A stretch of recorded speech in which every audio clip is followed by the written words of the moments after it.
Hola chicos, espero que estén muy bien.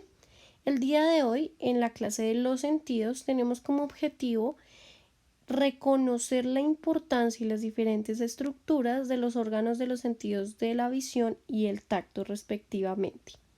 Por tal motivo, vamos a empezar con el sentido de la vista, la cual vamos a definir como el ojo, el órgano principal de la visión, y es la función que ayuda a interpretar el entorno mediante el procesamiento de la información contenida en la luz visible. Es decir, la capacidad de percibir la luz en alguno de los organismos o de procesar imágenes en otros organismos con este órgano un poco estructurado más complejamente. Ahora, ¿de dónde surgió el ojo o cuál es la evolución de este órgano principal y tan complejo en algunos casos o muy simple en otros casos? Al inicio se consideraba que este órgano había evolucionado individualmente en cada grupo taxonómico, ya que se podía observar que los organismos poseían estructuras diferentes y modificadas según sus presiones ambientales. Y vamos a encontrar desde estructuras oculares muy simples que solamente perciben la luz, como estructuras oculares muy complejas con estructuras que la componen y pueden procesar imágenes como tal. Por tal motivo se concebía que esta evolución de este órgano se había dado individualmente en cada grupo taxonómico de organismos que tiene presente esta estructura visual. Ahora, recientemente se descubrió que gracias a un gen que se llama el gen PAX6, posiblemente el ojo viene de un grupo monofilético. Eso quiere decir que tengo un individuo o una especie en común única, la cual gracias a él todos los organismos poseemos esta estructura visual. Ahora, tengamos en cuenta que el gen, al estar presente, inicia la estructura del ojo y se modifica según las presiones o las necesidades del organismo. Voy a tener estructuras oculares tan simples como la de los cenidarios, la cual dentro del organismo nosotros no vamos a percibir o identificar el órgano ocular, pero ellos sí tienen algo que se llaman manchas oculares, las cuales son esas manchas oculares las cuales me perciben la luz presente en el entorno. Voy a tener organismos como los platelmitos, en los cuales yo ya puedo identificar un glóbulo ocular, pero este glóbulo ocular no es muy complejo, simplemente, nuevamente, percibe la luz y además de eso, pues ya puedo comenzar a percibir la dirección en la cual ingresa la luz. En el caso de los pulpos puede evidenciar ya un humor vítreo, que es una capa delgada de células o de proteínas principalmente transparentosas que cumplen una función de protección a este órgano ocular. Y finalmente encuentro órganos tan complejos como el ojo humano, el cual cuenta con diferentes estructuras tanto externas como internas para la protección y para la realización de imágenes frente a las necesidades que nosotros tenemos. La ubicación y las estructuras que tiene el órgano ocular según la especie me va a identificar cuáles son las necesidades de este organismo. Ejemplo, en el caso de los humanos y de otros organismos voy a tener la visión ocular o binocular. Esta visión responde en que los órganos visuales, es decir, los ojos, van a estar ubicados respectivamente en la cara, en la parte frontal del organismo, de una manera que él perciba una visión de 180 grados y una visión 3D, es decir, que pueda percibir la distancia en donde se encuentran los objetos que observa. Los organismos que cuentan con esta visión binocular, como en el caso de nosotros, somos principalmente los organismos que cazamos. ¿Por qué necesitamos percibir la distancia? Para saber exactamente en dónde se encuentra la presa. En el caso de los humanos que ya no somos cazadores, aún conservamos esta adaptación, pero en los casos de los organismos como los leones o estos organismos que cazan, les sirve principalmente para saber a qué distancia tiene que saltar o tiene que correr para llegar exactamente en la presa. Estos organismos que no son cazadores, sino que son presa, no van a tener unos órganos oculares binoculares, sino que sus ojos van a estar más alejados del uno del otro para ampliar su capacidad visual, pero ellos no están capacitados de percibir la distancia en donde ellos están. Principalmente lo que les sirve su capacidad ocular es poder tener la mayor capacidad de imágenes alrededor de ellos y percibir si están en peligro. Ahora, si hablamos del ojo humano como tal, voy a tener diferentes estructuras las cuales me van a facilitar pues que yo tenga o que nosotros como humanos tengamos esta capacidad ocular tan avanzada. Voy a tener estructuras externas como van a ser los párpados superiores e inferiores, los cuales me sirven de protección y humectación del ojo. Voy a tener las pestañas, que son unas estructuras principales para la protección del ojo, ya que me filtran contaminación del ambiente y además me filtra una capacidad moderada de rayos de luz visible para que mi órgano ocular no sufra algún daño. Frente a esto, según la coloración que yo tenga en mi iris, pues voy a tener unas modificaciones principales en mis pestañas respondiendo a esa coloración. Tengamos en cuenta que los colores también perciben mayor cantidad de luz o menor cantidad de luz. ¿Cómo se da la visión o cuáles son las estructuras que yo debo tener en cuenta frente al ojo del humano? Voy a tener un cristalino, el cual concentra la luz en un único punto y la enfoca de una forma invertida hacia la retina. La retina va a ser ese círculo que nosotros encontramos internamente en el ojo y entra por medio de esta estructura la luz. Lo que hace el cristalino es que capta los rayos de luz visible a un único punto para que ingresen directamente a la retina. Y la retina pues lo que hace es que cambia su curvatura para definir la distancia también de un objeto, es decir, percibe los rayos de luz y además son los que es la estructura que me ayuda a enfocar un objeto cuando éste está lejos o está cerca. Voy a tener un anillo, que es un anillo formado por músculos, lo cual llamamos iris, y es esa estructura que nosotros vamos a percibir con diferentes coloraciones en las personas y va a controlar la cantidad de luz que entra al ojo. Por eso yo les mencionaba que las pestañas van a modificar sus características según la coloración del iris. Cuando tiene una coloración clara, es decir, ojos azules, verdes, voy a tener personas con pestañas normalmente largas, ya que estas impiden la mayor atracción de luz hacia la retina.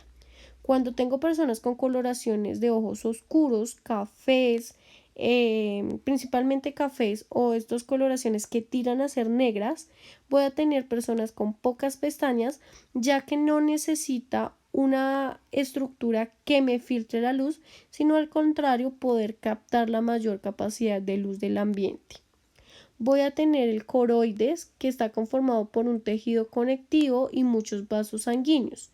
El coroides es esa capa blanca que vemos superficialmente, la cual digamos a veces cuando nos rascamos o nos lastimamos los ojos se pone de coloración roja y se pone de coloración roja ya que al contar con tantos vasos sanguíneos y sufrir algún tipo de perturbación estos vasos explotan y pues comenzamos a tener pues esa coloración ya no blanca sino roja.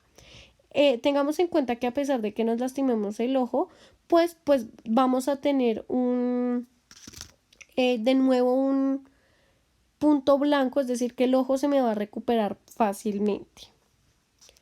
También voy a tener la esclerótica y las glándulas lagrimales que secretan sustancias protectoras y humectantes para el ojo. Voy a tener también estructuras como los conos y los bastones, los cuales son los que me perciben la coloración, es decir, los colores blancos y negros, me detectan el movimiento y además me perciben los colores. ¿Cómo se da la visión? Entonces, vamos a tener en cuenta que la luz va a ingresar por medio de la retina y va a llegar particularmente a lo que se llama la fóvea.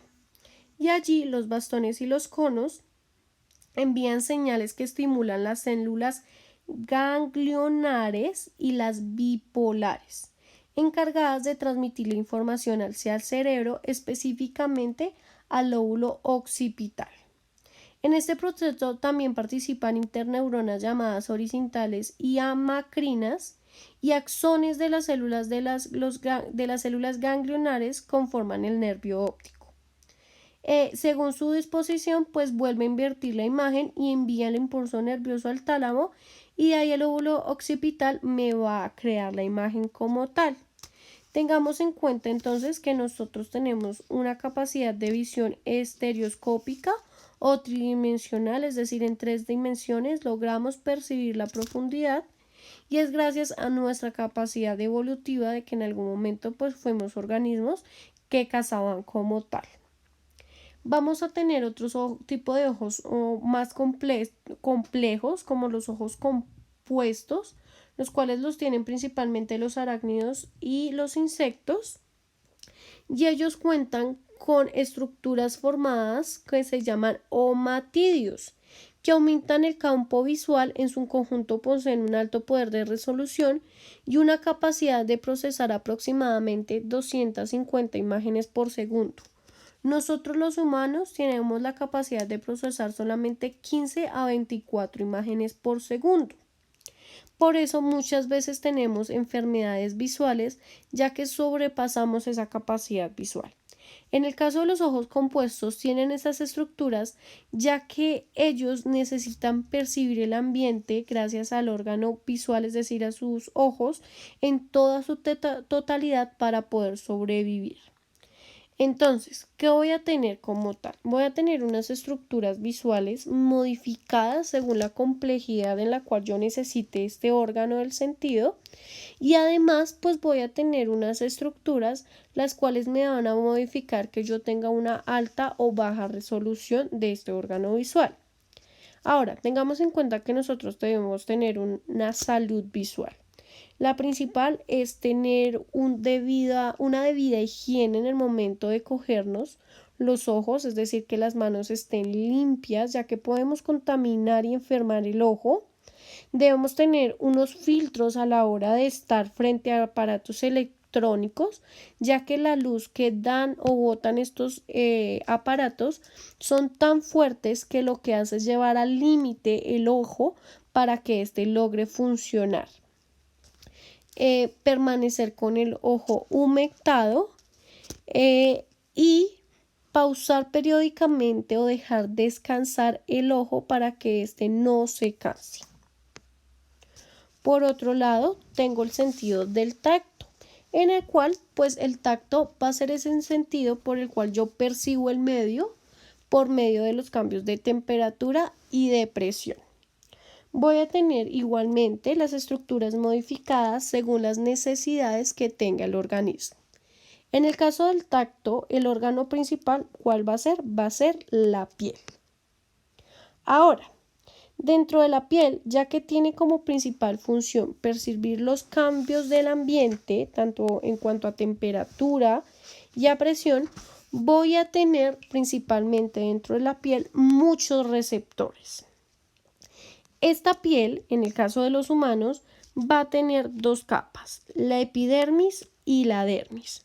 En el caso de la epidermis voy a encontrar células como los melanocitos y los queratinocitos.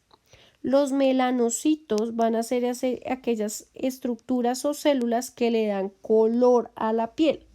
Tengamos en cuenta que el tono de piel también va a ser modificada según nuestras características genéticas, y además responden a una presión ambiental en donde mi linaje se ha venido evolucionando y frente a la presión ambiental donde yo vivo. Por eso encontramos personas con coloraciones morenas principalmente en ambientes cálidos y personas con coloraciones un poco más pálidas o blancas en ambientes fríos.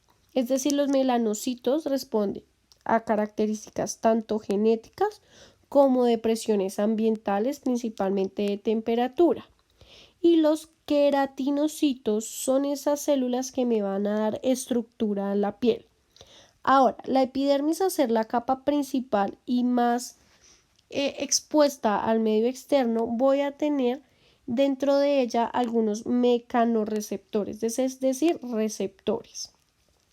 Estos receptores en el órgano de la piel van a tener los nombres de corpúsculos. En el caso de la epidermis voy a encontrar los corpúsculos de Merkel y los corpúsculos de Meissner, que van a ser células especializadas o receptores especializados en percibir estímulos mecánicos muy débiles. Ejemplo, como cuando un insecto se posa en la piel y nosotros logramos identificar que éste se posó en la piel. Además, en el caso de los mamíferos, los cuales poseemos vellos, estos mecanorreceptores pueden estar conectados con los folículos pilosos que forman los pelos o los vellos, y así cualquier cambio en la posición de los vellos de la piel es percibido por estas células y enviadas hasta el cerebro. En el caso de la dermis, que va a ser esa capa que me va a mantener o me va a tener la mayor estructuras de receptores, voy a encontrar el corpúsculo de Pacini, el cual está encargado de detectar las presiones fuertes, como digamos cuando nos apretan. El corpúsculo de Krauss, que percibe la sensación de estiramiento de la piel y de otros órganos, y además actúa como receptor de las variaciones de la temperatura, principalmente cuando esta temperatura baja, es decir, temperatura o frío. Voy a tener el corpúsculo de Ruffini, que me va a percibir o detectar la sensación de calor. Y por último, los nociceptores, que nos indican la sensación de dolor. Si ustedes se dieron cuenta, yo les mencioné diferentes receptores. Unos son mecanorreceptores, los cuales perciben el estímulo de presión, como lo son los de Merkel, Meissner y Pacini, y termorreceptores como los de Krauss y Ruffini, y los de dolor, que son los nociceptores. Ahora, de nuevo, tengan en cuenta que estas estructuras van a modificarse según las necesidades de los organismos. En los casos de los organismos como los crustáceos, los peces y los cefalópodos, que son organismos que viven en ambientes acuáticos, voy a encontrar una variación en sus mecanorreceptores, que se ubican en un órgano llamado línea lateral y les permite sentir esos cambios de las ondas del agua para ellos saber si están en peligro o pueden tener algún tipo de presa alrededor. Y algunas especies también de estos organismos van a tener otros receptores que se llaman electroreceptores y pues perciben los estímulos eléctricos. Ahora, otro tipo de modificación de las estructuras es que yo voy a tener los termorreceptores en organismos que se clasifican según estos termorreceptores en endotermos y ectotermos. Los endotermos somos esos organismos que no manejamos nuestra temperatura respecto a la del medio ambiente. Ejemplo, nosotros los humanos, nuestra temperatura normal es de 37 grados centígrados, haga frío o haga calor. En los casos de los ectotermos, ellos sí manipulan su temperatura respecto a la del medio ambiente y además necesitan de una constante temperatura cálida para poder realizar sus procesos metabólicos, como en el caso de los cocodrilos, los cuales, si ustedes se dan cuenta, la mayoría de especies se encuentran en ambientes cálidos para tener un óptimo rendimiento metabólico. En el caso de los insectos, pues vamos a tener que los insectos no tienen un órgano como tal de la piel, por ende sus receptores se encuentran principalmente en lo que van a ser sus antenas. Teniendo en cuenta lo mencionado anteriormente, entonces recordemos que tenemos una capa que se llama epidermis, dermis y tejido subcutáneo. La epidermis es la capa que está conectada principalmente expuesta al medio externo. La dermis, la que está al inferior de ella o debajo de ella, y va a tener la principal capacidad de percibir los estímulos, y el tejido subcutáneo, que ya va a ser ese tejido donde yo voy a tener el tejido conectivo y presencia de grasa como tal. ¿Cuál es la salud o las medidas que vamos a tener respecto al cuidado de la piel? Primero, debemos tenerla principalmente humectada para poder tener un cuidado de esas células nuevas y las que se están muriendo. Segundo, en el momento de tener cualquier tipo de laceración en la epidermis, debemos desinfectar, ya que la piel, además de ser o funcionar como órgano principal para sentir el medio, también va a ser una barrera protectora para nuestro organismo. Y finalmente, de vez en cuando, tener algún tipo de exfoliación para poder retirar esas células muertas y evitar enfermedades de la piel, como poder llegar a tener algún tipo de hongo u otras enfermedades que me puedan afectar mi salud en cuanto a la piel. Tengamos en cuenta que al ser este órgano uno de los más importantes para percibir el ambiente, va a ser el único sentido que jamás se va a perder por completo. A pesar de que sí vamos a encontrar enfermedades que quizás me dificulten el sentir el ambiente por medio de este órgano, nunca lo vamos a perder en su totalidad. Espero que este video sirva para que ustedes puedan reforzar el tema o recordar el tema y podamos realizar las actividades que se han dejado en clase. Espero que estén muy bien y